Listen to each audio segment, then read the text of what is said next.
প্রিয় শিক্ষার্থী, ই পাঠশালা Facebook page এবং বাংলা ব্যাকরণবীথি ইউটিউব চ্যানেলে তোমাদেরকে স্বাগত।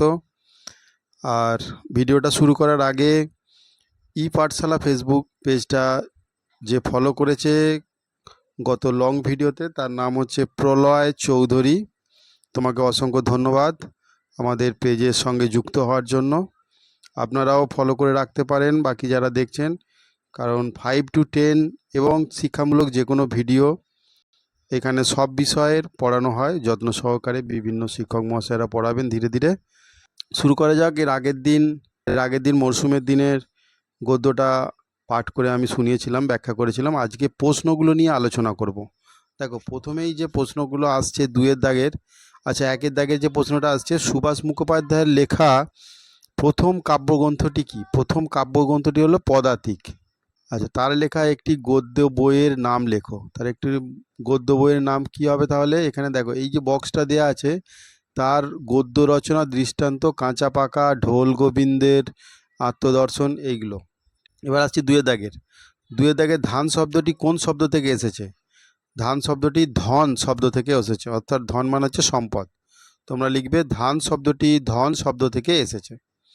তারপরে দেখো 2-এর 2 অগ্রহায়ণ বলতে কি বোঝায়? অগ্রহায়ণ বলতে বছরের শুরু বা বছরের গোড়া। এদেশের সমস্ত পালাপার্বণ, আনন্দ উৎসব, এসবের মূল কি রয়েছে? এসবের মূলে কি রয়েছে না, এসবের মূলে রয়েছে চাষবাস। বসুধারা ব্রত কোন ঋতুতে পালিত হয়? বসুধারা ব্রত গ্রীষ্ম ঋতুতে পালিত হয়।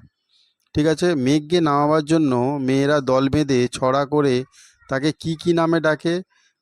তাকে কি নামে ডাকে? দেখো, কালো মেঘা, ফুলতোলা মেঘা, ধুলোর মেঘা, তুলোর মেঘা, এইসব নামেতে ডাকে। নিচের বিশেষ্য শব্দগুলিকে বিশেষণ এবং বিশেষণ শব্দগুলিকে বিশেষ্যে রূপান্তরিত করো। এখানে আমি লিখেই রেখেছিলাম। দেখো, প্রথমে আছে মফস্বল। মফস্বল হচ্ছে মফস্বলী, তাহলে মফস্বল হচ্ছে বিশেষ্য। মফস্বল হচ্ছে বিশেষ্য। বৎসর বিশেষ্য। খর হচ্ছে বিশেষণ। ব্রত হচ্ছে বিশেষ্য। বিস্তর হচ্ছে বিশেষণ। পর্বত হচ্ছে বিশেষ্য। ঝড় হচ্ছে বিশেষ্য। আচ্ছা, এখানে রূপান্তর করতে বলেছে, তাহলে মফস্বল থেকে মফস্বলী, বৎসর থেকে বাৎসরিক, আর খর থেকে খরতা, ব্রত থেকে ব্রতী, বিস্তর থেকে বিস্তারতা, পর্বত থেকে পার্বত্য, ঝড় থেকে ঝোড়ো। বুঝতে পেরেছ? তাহলে এইগুলো হচ্ছে বিশেষ্য বিশেষণ, যেগুলো রূপান্তর বলে দিলাম। 4-এর দাগের কি বলেছে? নিচের বাক্যগুলি থেকে শব্দ বিভক্তি এবং অনুসর্গ খুঁজে নিয়ে লেখো। তোমাদের যে ভাষাচর্চা বইটা আছে, সেখানে যদি তোমরা করে থাকো শব্দ বিভক্তি, ধাতু বিভক্তি, উপসর্গ, অনুসর্গ, তাহলে তোমরা কিন্তু খুব সহজে করতে পারবে। তবু আমি একটু শর্টকাটে বলে দিই, যে সকল বিভক্তি কাকে বলে না, বর্ণ বা বর্ণ সমষ্টি শব্দের পরে বসে তাকে পদে পরিণত করে, সেগুলোকে বলা হচ্ছে বিভক্তি। যেমন তে, রে, কে, এ, অন্ত্যস্ত, র, এইসব। আচ্ছা, অনুসর্গ হচ্ছে একটা শব্দ। অনুসর্গ হচ্ছে একটা শব্দ যেগুলো বাক্যের মধ্যে বসে অন্যান্য পদগুলোর মধ্যে একটা সামঞ্জস্য তৈরি করে। বুঝতে পারলে না তো? এই নিয়ে আমি পরে ভিডিও করে আলোচনা করব, ঠিক আছে? আপাতত তোমরা প্রশ্নগুলো দেখে নাও। কেউ এসেছিল দোকানের জন্য মাল তুলতে। এখানে কটা শব্দ আছে? 1, 2, 3, 4, 5, 6টা। 6টার মধ্যে কেউ এসেছিল, তাহলে কেউ এসেছিল মানে হচ্ছে একটা ক্রিয়া। কেউ এসেছিল মানে যে কেউ হচ্ছে, তাহলে এখানে কর্তা। দোকান হচ্ছে মূল শব্দ। এখানে দেখো, দোকান হচ্ছে মূল শব্দ হবে, তাহলে দোকানের, তাহলে এর যোগ আছে এর সাথে, তাহলে এর হচ্ছে বিভক্তি। আর জন্য হচ্ছে একটা শব্দ। এই শব্দটা ব্যবহার করে বাক্যের মধ্যে একটা মিনিংসফুল, অর্থাৎ অর্থপূর্ণ বাক্যটাকে অর্থপূর্ণ করে তুলেছে। দোকানের মাল তুলতে বা দোকানের জন্য মাল তুলতে, খুব সামঞ্জস্য একটা ভালো তৈরি হয়েছে জন্যর জন্য। তাহলে জন্যটা একটা শব্দ, এইটা হচ্ছে অনুসর্গ। মাল তুলতে মানে জিনিসপত্র তুলতে, ঠিক আছে? দেখো, তাহলে শব্দ বিভক্তি আর অনুসর্গ বুঝতে পারলে? তাহলে বৃষ্টির ঝমঝম শব্দে অন্য সমস্ত আওয়াজ ডুবে যায়। বৃষ্টির রযোগ আছে এখানে। বৃষ্টি হচ্ছে মূল শব্দ, তার সঙ্গে র যুক্ত আছে। এই রটা হচ্ছে বিভক্তি। ঝমঝম শব্দে, ঝমঝম শব্দে কীরকমভাবে না, ঝমঝম শব্দে এখানে বিশেষণ হচ্ছে অন্য সমস্ত আওয়াজ ডুবে যায়। এই অন্যটা হচ্ছে অনুসর্গ, ঠিক আছে। আচ্ছা, সন্ধে নাগাদ উলু দিয়ে ব্রত শেষ হয়। তোমরা বইটা যদি খুলে থাকো তাহলে তোমরা দাগ দিয়ে নেবে। সন্ধে নাগাদ, সন্ধ্যা হচ্ছে এখানে মূল শব্দ, এ যুক্ত হয়ে এ বিভক্তি যুক্ত হয়েছে, তাহলে এইটা সন্ধ্যা থেকে সন্ধে হয়েছে। নাগাদ, নাগাদ, নাগাদ হচ্ছে অনুসর্গ। উলু দিয়ে ব্রত শেষ হয়, বুঝতে পেরেছ। ছেলেরা হৈ হৈ করে ছোটে আম বাগানে। ছেলেরা, তাহলে ছেলের সঙ্গে রা যুক্ত আছে, বিভক্তি রা বিভক্তি। হৈ হৈ করে, কেমন করে না হৈ হৈ করে ছোটে, হৈ হৈ হচ্ছে এখানেতে ক্রিয়া বিভক্তি, ক্রিয়া বিশেষণ। আম বাগান, আম বাগান হচ্ছে মূল শব্দ, তার সাথে এ বিভক্তি যুক্ত আছে, আম বাগানে, বুঝতে পেরেছ। এবার দেখো 5 দাগের, পাঠ থেকে নিম্নলিখিত শব্দগুলির সমার্থক শব্দ খুঁজে নিয়ে লেখো। অম্বর, অম্বর মানে হচ্ছে আকাশ। ধরা মানে হচ্ছে পৃথিবী। মৃত্তিকা হচ্ছে মাটি। প্রান্তর মানে হচ্ছে মাঠ। তটিনী মানে হচ্ছে নদী। এখানে সব এই টেক্সটের মধ্যেই আছে। নিচে সমচ্চারিত বা প্রায় সমচ্চারিত ভিন্নার্থক শব্দগুলির অর্থ লেখো।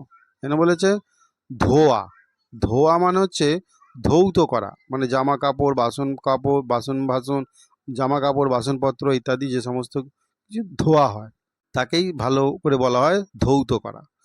ধোঁয়া, চন্দ্রবিন্দু ওকা, ধোঁয়া মানে হচ্ছে ধূম বা ধূম্র, যেটা কোনো কিছু জিনিস কোনো কিছু জ্বালালে পারে, আগুন জ্বালালে যে ধোঁয়াটা ওঠে।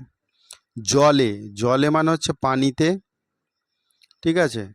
আর জলে মানে হচ্ছে প্রজ্বলিত হওয়া, মানে মোমবাতি বা অন্য কোনো মোমবাতি বা ধূপ এইসব প্রজ্বলিত করা। বাধা, বা বয়াকা ধয়াকা, বাধা, বাধা মানে হচ্ছে বিপত্তি বা প্রতিবন্ধকতা, মানে বাধা পেয়েছে। আর বাঁধা, বয়ে চন্দ্রবিন্দু আঁকা ধয়াকা, বাঁধা মানে হচ্ছে বন্ধন।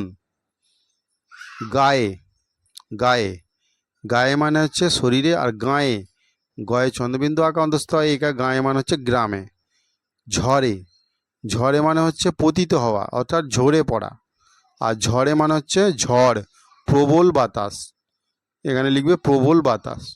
এবারে দেখো শুদ্ধ বানান, শুদ্ধ বানান ময়হস্যৌ হয়স্যৌ তয়রে, মুহূর্ত। অগ্রহায়ণ, অগ্রহায়ণ বানানটা হবে মূর্ধান্য হবে লাস্টে, শেষে মূর্ধান্য যেটা আছে অগ্রহায়ণ সেইটা হবে। 3 নম্বরটা বিলক্ষণ, এখানে কেন মূর্ধান্য হবে সেটার একটা নিয়ম আছে, নত্ব আর সত্যের বিধান নিয়ে আমি ভিডিও করব, সেখানে তোমাদের। কিন্তু ইউটিউবে এই যে দন্তের ন কোথায় হবে, মূর্ধান্য কোথায় হবে, মূর্ধান্য স বা তালবস দন্তের স এগুলো সব কোথায় বসে, ইউটিউবে কিন্তু একটা ভিডিও আছে, তোমরা এইখান থেকেই জাম্প করে ইউটিউবে গিয়ে দেখতে পারো ভিডিওটা। চলো, বিলক্ষণ, এটা হচ্ছে মূর্ধান্য হবে বিলক্ষণ প্রথমেরটা। তারপরে মরীচিকা, ম রয় দীর্ঘই, মরি চয়সি কয়েকা, মরীচিকা, বুঝতে পেরেছ। এবার 8 দাগে দেখো, 8 দাগে কি বলেছে, বেলা, বেলা মানে হচ্ছে এখানে কি বলেছে, বেলা ডাল সারা চাল, বেলা ডাল সারা চাল, এই যে 4টে শব্দ দেওয়া আছে, এই 4টে শব্দ দুটো করে অর্থ আছে, সেই দুটো করে অর্থ বাক্যে ব্যবহার করে দেখাতে হবে যে কীরকম লাগে। বেলা মানে হচ্ছে মা ভালো রুটি বেলতে পারে, ঠিক আছে। আবার বেলা শেষ হয়ে এলো, চল বাড়ি ফিরে যাই, অর্থাৎ দিনের একটা অংশ বিশেষ, আর একটা হচ্ছে রুটি বেলা। ডাল, গাছের ডালে অনেকগুলো পাখি বসে আছে, শাখা পোশাকা। আর আজ বাড়িতে মুগের ডাল রান্না হয়েছে, ঠিক আছে, ডাল মানে খাদ্যদ্রব্য। সারা, সারা দিন চলে গেল, ছেলেটা এখনো ফেরেনি, সারা মানে হচ্ছে সমস্ত। আমার সন্ধ্যা হয়ে গেল, কাজ প্রায় সারা, অর্থাৎ সন্ধ্যার সময় কাজগুলো সব সারা মানে হচ্ছে এখানে সমাপ্ত। চাল, টিনের চালটা ঝড়ে উড়ে চলে গেল, চাল। আর চাল দিয়ে আমাদের ভাত রান্না হয়, খাদ্যবস্তু, ঠিক আছে। আর চাল মানে হচ্ছে ছাওয়া চাউনি। মরীচিকা, বসুধারা, ব্রত, মেঘরানির কুলো, ভাদুলি। মরীচিকা হচ্ছে মরুভূমিতে দেখা যায়, এটা টিকা লিখতে বলেছে, 2 থেকে 3 লাইন করে লিখবে। মরীচিকা সাধারণত মরুভূমি অঞ্চলে দেখা যায়। যারা মরুভূমিতে যায় তারা অনেক দূরে জলের একটা আভা দেখতে পায়, মনে হয় যেন কোনো ডোবা বা পুকুর রয়েছে, জলের জলাশয় রয়েছে, কিন্তু কাছে গেলে পারে সেই জলাশয় বা জল কোনো কিছুই থাকে না, শুধুই তপ্ত বালু। সেটাকেই বলা হচ্ছে মরীচিকা। এই মরীচিকার পিছনে অনেকে মরুদেশে রাস্তা হারিয়ে ফেলে, দিশাহারা হয়ে যায়। বসুধারা ব্রত সাধারণত গ্রীষ্ম ঋতুতে হয়। আকাশের থেকে জল চেয়ে এই ব্রত পালন করা হয়। এই ব্রত গ্রামের মেয়েরা বিশেষ করে পালন করে এবং মূল ব্রতী একজন হয়। ব্রত হলো গ্রাম বাংলার জীবনে একটা কোনো দেব দেবীর উদ্দেশ্যে পালন করা বিশেষ একটা দিন, কোনো একটা মানত করা বা কোনো একটা বিশেষ উদ্দেশ্য নিয়ে দেবতাকে বা দেবীকে স্মরণ করা হয়।